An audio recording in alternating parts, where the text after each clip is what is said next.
and welcome to the June 2011 edition of Radnor 411. My name is Jim Doling, and I'll be your host. I'd like to start off this episode by talking a little bit about the Radnor Township Workplace Safety Committee. I've been lucky to be a member of this committee for almost 4 years now. The past 2 years, I had the honor of serving as chairman, being voted in by the other members. The purpose of the Radnor Township Workplace Safety Committee is to provide a safe environment for all employees and residents, to implement knowledge gained through continuing education and share that knowledge on a daily basis, promoting safety in the workplace, community, and home. The Safety Committee's vision is to secure a safe work environment and safety-conscious workforce where every employee takes personal accountability for his or her actions, resulting in fewer accidents and lost time.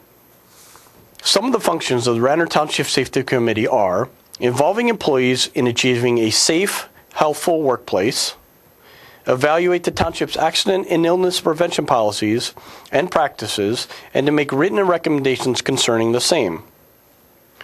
Promptly reviewing all safety-related incidents, injuries, accidents, illnesses, and deaths.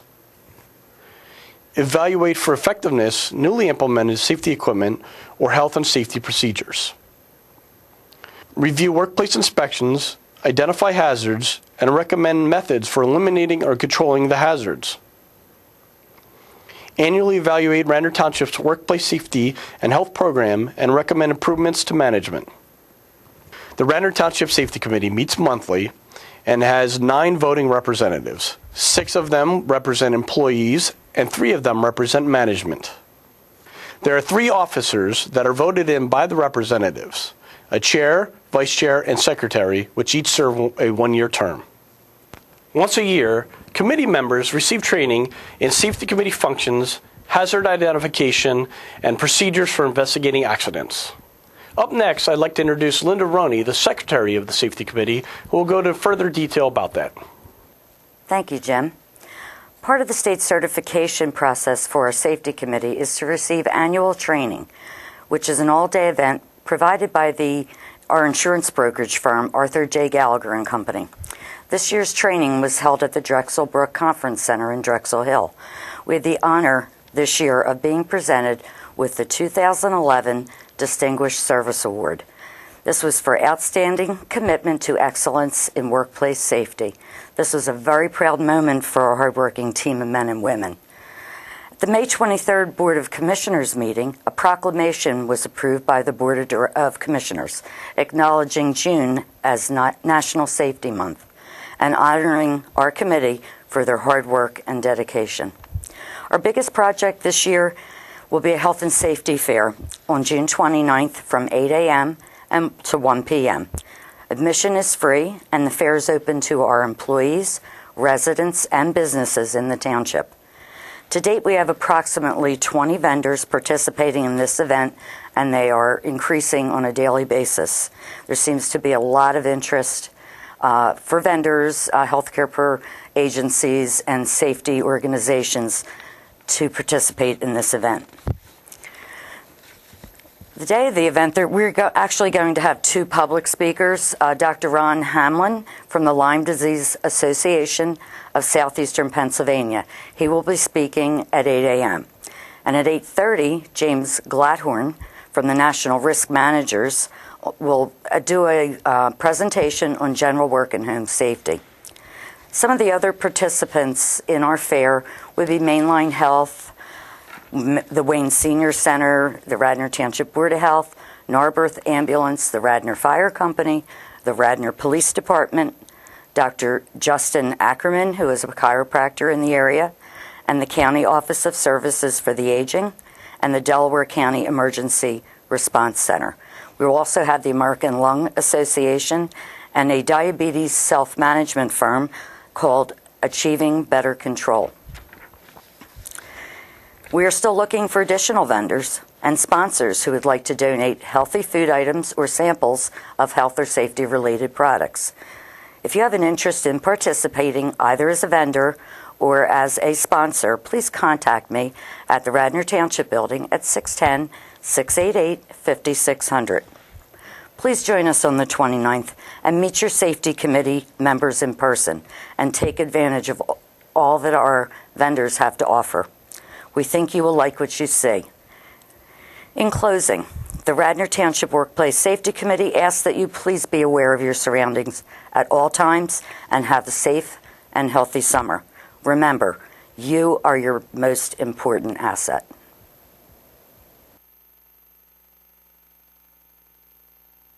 Hello, I'm Bill Gallagher, Ordinance Enforcement Officer for Radnor Township. As you may or may not know, on June 30th of this year, the SPCA of Delaware County will no longer be accepting stray animals from animal control agencies throughout the county. With that said, here at Radnor, we've been thinking of viable alternatives and solutions to the problem. Number one is educating the public, which is why I'm here today. First and foremost, our goal at Radnor is to reunite a lost dog and its owner as soon as possible. That being said, it doesn't always happen that way. The simple, no-brainer solution would be for everyone that owns a dog in the township to have the dog licensed with Delaware County. If the dog's licensed with the county, if the dog gets loose, a police officer comes, sees the number right on the dog's collar, calls a certain number, checks in the database, and the animal and the owner are reunited as quickly as possible. The other alternative is enforcement, which is not where any of us really wants to go. But you can bet that the fines are now going to be stricter and tighter on loose animals running through the township. A short-term solution to the problem, we figured out that we could house maybe 1-2 dogs here at the township building for 2 to 4 hours. We've looked around and spoken with people throughout the community and are trying now to enter into a partnership with our friends at the Radnor Vets, Dr. Len Donato, and also the Francis Vale Home for Smaller Animals, which may help us with a long-term solution. I'll be back on another program with more about that. However, once again, I cannot stress enough that if your dog is licensed with the county, has ID tags, vaccination, we can get that dog back to you ASAP, which is really, really important for both you and the dog. If you have any questions or suggestions, feel free to give me a call here at Radnor, Bill Gallagher, 610-688-0503, or you can email me at wgallagher@radnor.org. Thanks, and have a great day. After a long hiatus, the Radnor Township newsletter is back. You will find this publication arriving in your mailbox during the second week of June. In this issue, you will find messages from the President of the Board of Commissioners, the Township Manager, and the Finance Director, public meeting information, and important contact addresses and phone numbers. Additionally, you will find trash and recycling guidelines and information on where you can pick up free leaf compost throughout the township. The police department has provided a description about the services it provides beyond responding to 911 calls. If you are interested in activities for yourself or your children, you will find an extensive list of all the recreation programs available through our Parks and Recreation Department. You will find this and much more in the summer 2011 issue of the Township newsletter. This publication comes to you at no cost to Township residents. We hope that you will find this newsletter a useful and handy resource. Comments and suggestions are welcome at news@radnor.org. Hi, I'm Matt Baum. I'm the Director of Community Development of Radnor Township. Today I'm going to talk about a few things related to this department. It's springtime in Radnor Township, and that means the grass grows quickly. Please note that grass in the township cannot exceed more than 12 inches in height. It grows quickly, so let's be sure to keep the lawns trimmed neatly. We want to keep Radnor Township looking as beautiful as possible. On March 14, 2011, the Board of Commissioners adopted a new student housing ordinance. that moved student housing out of Chapter 226, the traditional rental housing ordinance, and moved it into zoning, which is Chapter 280. What this means is that if someone wishes to move a student or two students into a house, they must come to the zoning hearing board for a special exception. This is new. Any questions, please refer to my office.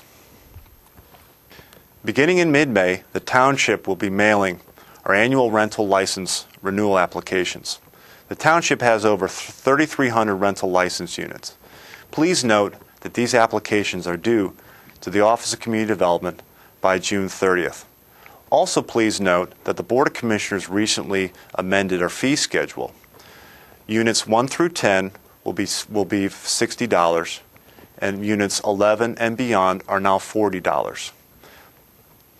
Thanks for watching today. Let's make Radnor a great place to live. Thank you. Here's what's going on with the Finance Department here in June of 2011. Now, first of all, it's hard to believe we're almost halfway through the year already. Well, with that being the case, there are a couple pretty big things going on. We've made it through our major revenue cycles with regard to the real estate tax and the annual sewer rent invoices that go out. Those should all be paid by now.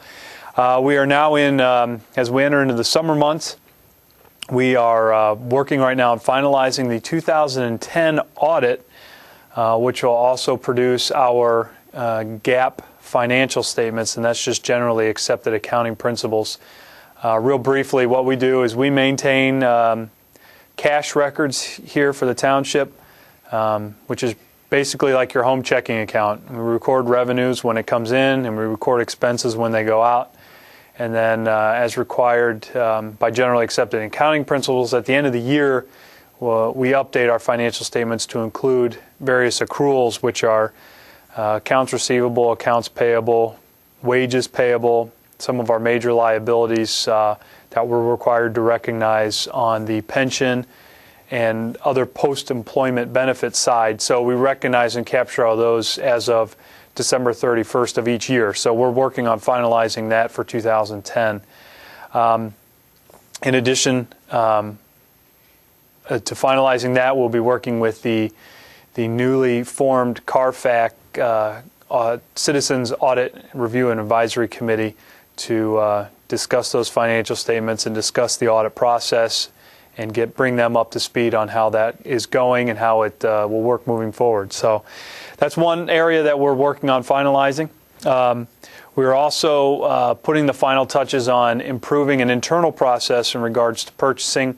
I've talked a little bit about it in previous Radnor 411 sessions, but basically what we've done is we've taken a paper process and purchased some technology that goes with our software, our accounting software system, and allows us to do purchase orders electronically. A couple of the major benefits of that is, first of all, it's more efficient. So when data is entered into the system, it's only done once, whereas the previous process, it was done 2 or 3 times, depending on what the departmental process was. So we've improved that process from an efficiency standpoint. More importantly, as soon as that information gets entered by the department, it hits the financial statements, so we know what's out there now. Previously, purchase orders were off the system, so if a major purchase order was put in for some sort of contracted service and it was put in January, and that expense doesn't hit until maybe the summer months, we really didn't know about it in the financial statements. So now we know, so our financial statements not only tell us what we've spent, but also what we've approved to be spent. So that is a significant improvement in being able to analyze our financial statements on an ongoing basis to know where we truly stand. So we're putting the final touches on that, getting the staff trained, and we hope to go live here shortly on that. So another new reporting measure that we're doing here is I've started to hold departmental finance update meetings. It's not really that big a deal, but the importance behind that is trying to get all the departments up to speed on how we're doing financially. We're starting out on a quarterly basis.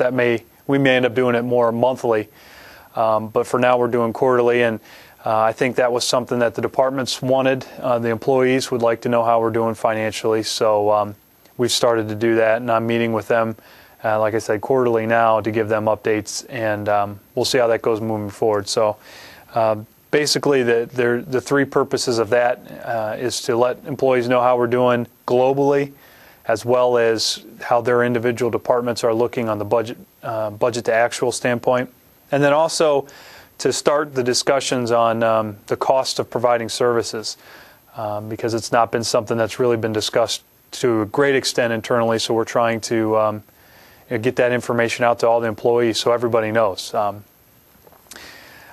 then also the other aspect of that is making sure that the employees here know where our money is coming from. What are the revenue sources that we receive that give us the financial resources to be able to pay for services, and make sure that try to help employees understand the differences between the responsibilities associated with the real estate tax versus the sewer rent. Making sure that people understand that sewer rent can't be used to buy salt for the streets, for example, that there's clear distinctions on what those resources can be used for. So it's that education process that we're stepping through now, and it'll only get better moving forward. So looking forward to doing that.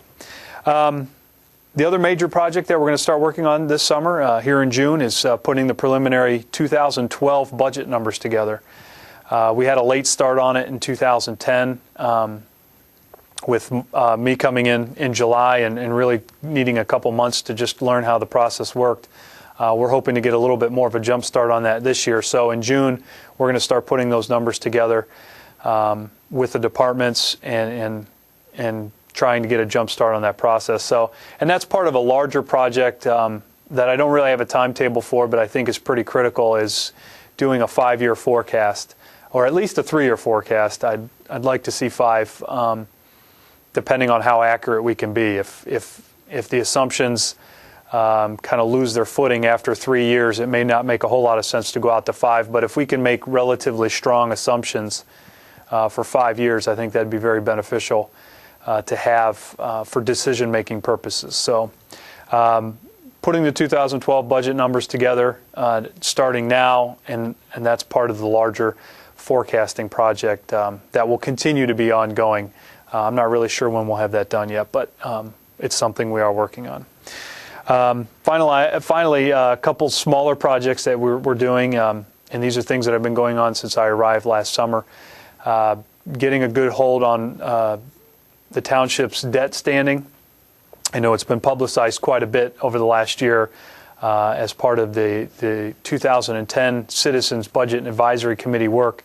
They did a good job of highlighting and emphasizing the amount of outstanding debt obligations that the township has.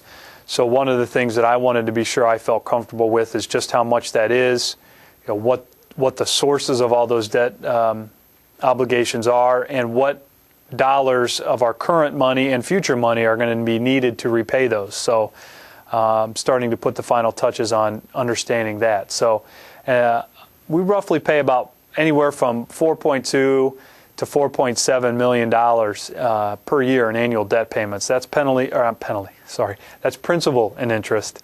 So, and the amount ranges, it'll spike up based on our current schedule. It'll spike up in 2015, and then barring any new debt issuances, it should fall back to the low $4 million number, and really that number will exist through the 2030s. So that is a long-term obligation that the township will be funding, and again, that's barring no new debt being issued. So it's something that needs to be managed, and we're starting to put at least the accounting records together, couple that with a forecast, and hopefully we can start more actively managing that. So, and then the other small project that working on is the fixed assets of the township. We have reported in our financial statements what those fixed asset numbers are. I've been working to try to get a better understanding of what those are, specifically in terms of fleet, our vehicle inventory, garbage trucks, the parks maintenance trucks, snow plows, and the like over on that side, and then on the other side, the infrastructure items, the roads, the storm sewers, the sanitary sewers, and then the third component is our facilities. The township building being the newest, but more importantly, facilities that we either rent or lease out, that we own and lease out to other entities like the library or the Sulpizio Gym, trying to get an understanding of what those values are and how those incorporate into our fixed asset funding moving forward. So that's what's going on in June. There's a lot going on, as always, which is good.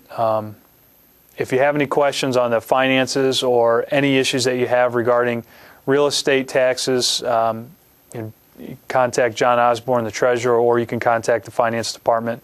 We work close together on making sure that you have your questions answered. Sewer rent, please contact us. Business taxes, you can contact Bill Martin or us in the finance department, and we'll be happy to help you out and get your questions answered. So thank you, and I'll see you again next month. Well, there you have it, another episode of Radnor 411. Thanks for watching, and remember, RTV is your information station.